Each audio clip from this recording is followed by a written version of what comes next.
मन्नत को उसकी सच्चाई टल जाता है और अब वह बॉबी को जेल भिजवाकर ही मानेगी। इसीलिए बॉबी खुद को बचाने के लिए एक बहुत ही खतरनाक प्लान बनाता है। वह विक्रांत के फोन से मन्नत को मैसेज करता है और उसे एक कमरे में मिलने के लिए बुला लेता है। तो लगता है कि शायद विक्रांत उसे बुला रहा है और वह बिना कुछ सोचे उस जगह पहुंच जाती है। लेकिन जैसे ही वह अंदर जाती है, उसे यह देखकर झटका लगता है कि वहां विक्रांत नहीं है।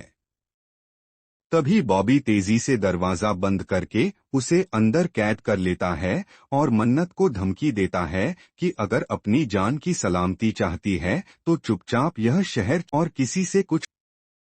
लेकिन मन्नत अब डरने वाली नहीं है। वह साफ कहती है, अगर तुझे आज तक सजा नहीं मिली तो इसका मतलब यह नहीं कि तू बच जाएगा। अब मैं तेरे गुनाह सबके सामने लाकर रहूंगी और तुझे तेरे किए की सजा जरूर मिलेगी। यह सुनकर बॉबी आग बबूला हो जाता है और गुस्से में पास पड़ी एक चाकू उठाकर मन्नत के गले पर लगा देता है। वह कहता है, अगर तूने ज्यादा बोला तो तुझे भी खत्म कर दूंगा और तेरी माँ को भी नहीं छोड़ूंगा। यह सुनकर मन्नत का दिल दहल जाता है और उसकी आंखों में सिर्फ अपनी माँ की चिंता दिखाई देती है। वह डर जाती है कि अगर वह कुछ कहेगी तो उसकी माँ की जान भी खतरे में आ सकती है। तभी दरवाजे पर किसी के खटखटाने की आवाज आती है। बॉबी मन्नत को फिर धमकाता है कि अगर उसने मुंह खोला तो वह उसकी माँ को खो देगी। मन्नत पूरी तरह डर जाती है, लेकिन वह जानती है कि इस बार वह बॉबी को ऐसे ही जाने नहीं दे सकती।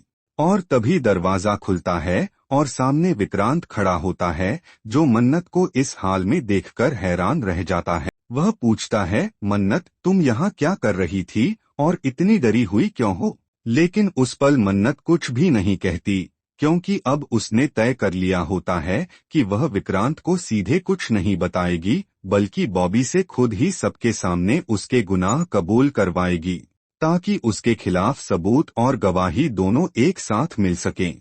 इस बार वह पूरी चालाकी और हिम्मत के साथ हर चाल चलेगी जो बॉबी को पूरी तरह बेनकाब कर सके।